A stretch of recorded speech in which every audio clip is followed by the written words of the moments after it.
Então, estamos aqui de volta para mais um vídeo, em função dessa pandemia, né, que tem continuado através dos meses desse ano, e aí dificultou um pouco, né, fazer os vídeos com mais frequência, mas hoje eu tenho essa oportunidade, então estou aqui para conversar com vocês e falar. Eu acho até que eu já falei do livro vermelho, mas eu vou falar de novo.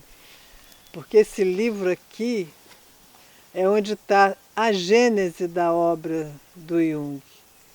Ele é muito importante para todos nós junguianos, para todos que se interessam pela teoria junguiana, porque aqui se conhece mais profundamente o homem Jung. Como é que foi, o que aconteceu com ele para ele escrever esse livro? No qual eu 9, quase 10 anos, estou debruçada com um grupo de estudos que eu coordeno para ler, reler, olhar as fotos que eu vou mostrar um pouquinho para vocês, as pinturas que ele mesmo fazia, o cuidado com que ele fez esse livro.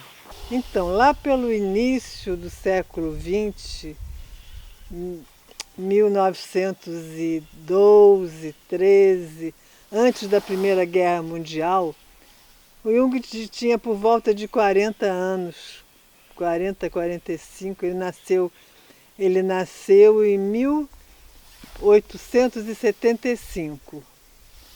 Então ele já, nessa época, ele já estava casado, já tinha filhos, já tinha consultório, tinha bastante clientes, tinha conseguido ter dinheiro, tinha feito um casamento com uma pessoa de família tradicional e rica, tinha uma vida assim como qualquer pessoa gostaria de ter. Uma família bonita, constituída, bem relacionado na sociedade, bem relacionado na profissão dele, um nome conhecido, procurado, mas ele tinha dentro dele uma insatisfação grande, a qual ele resolveu olhar de perto. E nessa época, então, ele fala que ele sente nele a presença de duas energias. Uma ele chamou de espírito da nossa época e a outra de espírito da profundeza. Aí ele descreve: o espírito da nossa época é aquele ímpeto, aquilo que nos move para uma adaptação à nossa sociedade, ao nosso meio ambiente, às pessoas em geral, que vai tudo, a moda também é importante, a contemporaneidade é importante. O que tiver na moda, esse espírito da nossa época se enquadra, se ajeita, se adapta.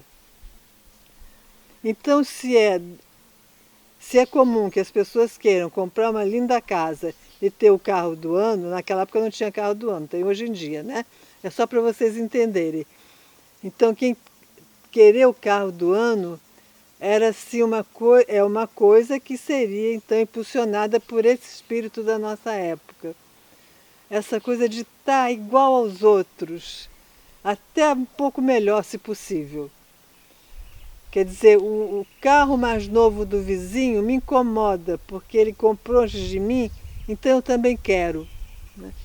Essa coisa assim, muito voltada para o material, para o que aparece para a persona, para juntar dinheiro, né? Para saber o que tá em voga hoje em dia, qual é a música que toca hoje.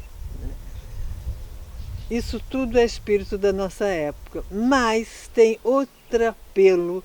Esse apelo vem do mais profundo de nós mesmos, que é o espírito das profundezas. Esse olha para tudo isso, né, que eu acabei de falar e despreza, porque ele sabe que nada disso vai fazer a pessoa feliz. Ele procura uma razão, um sentido maior da vida. E assim estava Jung, nessa idade, depois de já ter conquistado tanta coisa material e também familiar e sentimental na vida, ele estava vivendo essa insatisfação. E além disso, ele tinha rompido com Freud, porque ele fazia questão de ter as ideias próprias dele. E o Freud, genial que era, tinha suas teimosias e achava que quem não concordava completamente com o que ele dizia não estava certo. Então Jung não se sentia com espaço para continuar sendo aquela companhia persistente, né, companheira do Freud, e precisou sacrificar essa sociedade. Ele saiu da sociedade psicanalítica internacional nessa época por se achar, né, achar que honestamente ele tinha que deixar para o Freud o que era do Freud e ele então que se virasse, que isso fosse procurar a cola dele. Ele então se propôs a pesquisar a teoria dele, fazendo vivências com ele mesmo. E aí, o que acontece? Além de ainda tem outra coisa super importante que eu já ia passar por cima, que é as visões que ele tinha. Ele tinha visões terríveis da Europa sendo invadido por uma tsunami, um dilúvio, e depois esse dilúvio se transformava em sangue. Ele via a Europa varrida pelo sangue e ele sofria porque essa visão perdurava durante horas, ele não conseguia sair dessa sensação, dessa vivência. Isso era muito sofrimento para ele e ele continuava tendo essas visões. Teve uns sonhos também muito importantes que estão relatados no Memórias, Sonhos e Reflexões. E lá ele relata essa fase de sofrimento dele. Então o que ele fez? Ele aceitou. Ele disse, eu preciso saber o que é isso. E aí ele se colocou de uma maneira, ter tempo para poder fazer imaginação ativa, que é o método que ele criou nessa época. Então, o que aconteceu? Eu estou na natureza, então caem umas coisinhas na minha cabeça. Então ele manteve os clientes dele, não foi mais no hospital, saiu da Sociedade Internacional de Psicanálise, então ele apenas manteve os clientes, a relação com a família e fazia imaginação ativa. Ele começava por brincar, fazer cidades de pedrinha. E naquela brincadeira, voltando à infância, naquela brincadeira, ele começava a deixar vir emoção, deixar vir o que ele sentia, tentando não usar muito pensamento, deixar vir sentimento, deixar vir emoção. E daqui a pouco ele começou a fazer imaginação ativa. Eu vou abrir um pouco aqui nas páginas, ver se eu pego aqui os desenhos para vocês verem.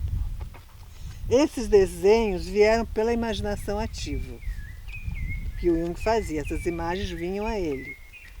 Olha só, esse livro, gente, não é para estudar a teoria junguiana. Nesse livro você vai conhecer mais a pessoa que era o Jung, o homem Jung. Mais tarde, depois de 16 anos em que ele ficou em cima aqui dessas experiências, vivendo essas experiências praticamente diariamente, ele falou o seguinte, que a época mais importante da vida dele foi essa, em que ele recebia como se fosse uma torrente de lava quente essas imagens. Então ele se dedicava a examiná-las. Ele entrava mais profundamente no mundo interno dele, disposto a receber, a ver, com consciência. Ainda bem, porque para entrar no mundo interno é preciso ir com consciência, sabendo o que você está imaginando. Você não pode se entregar porque senão essas imagens tomam conta. As imagens não podem tomar conta. Quem tem que coordenar todo esse trabalho é a sua consciência. Você não pode deixar de saber que você está fazendo uma experiência.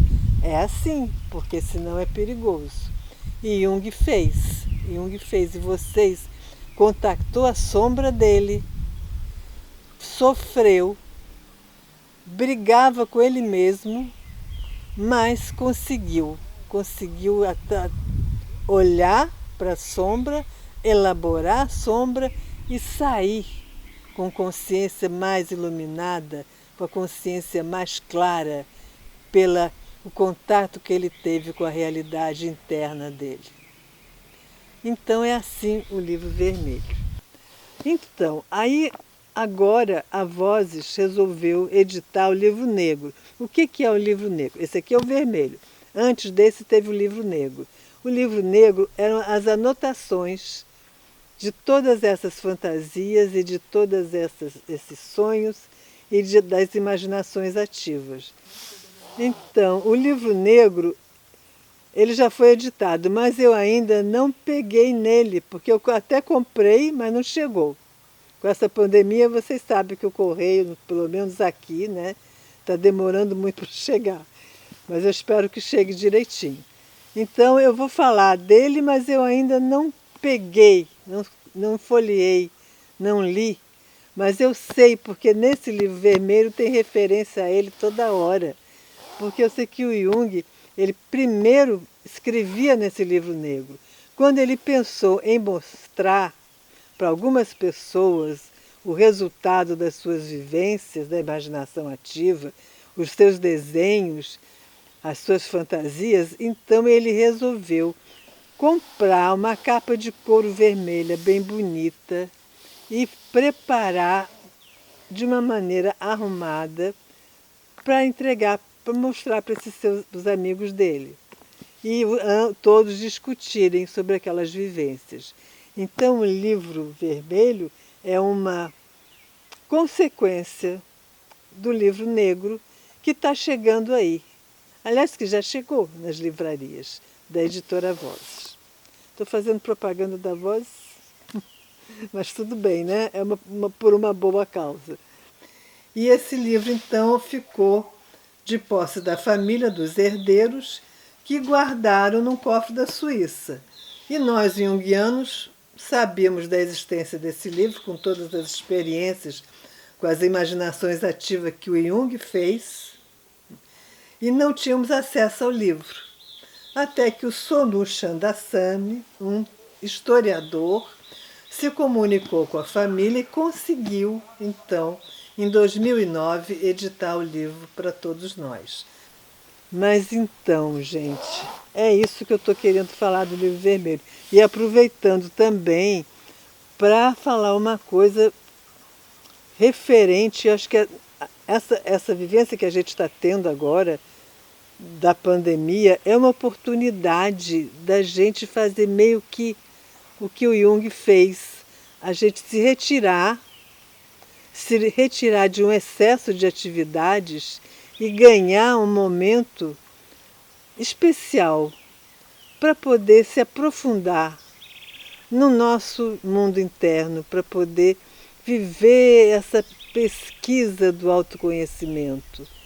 Essa coisa de ficar mais quieto, mais solitário, mais só, e desfrutar dessa riqueza interna que nós temos, que pode ser por uma meditação diária, pode ser por uma leitura, mas assim, de sair daqui, porque somos até obrigados, né, a sair daquela coisa citatina, né, com muita coisa chamando atenção, muita coisa importante, muitos apelos do dia a dia. Aproveitar que agora a gente tem tempo para recolher, para viver esse recolhimento, para viver essa intimidade com o nosso eu profundo. É o meu que eu digo para vocês tentarem fazer, porque é muito bom. Eu estou gostando muito. Por isso eu vim para cá, para ficar junto dessas plantas desse mato, dessas flores, e aqui me encontrar mais profundamente. E até a próxima vez. Muito grata por todos vocês que me fazem companhia e que seguem meu canal. E tá aí, se você é a primeira vez que você me ouve e você gostou, clica aí no link e siga também e chame os amigos se você acha que eles vão gostar. Até breve.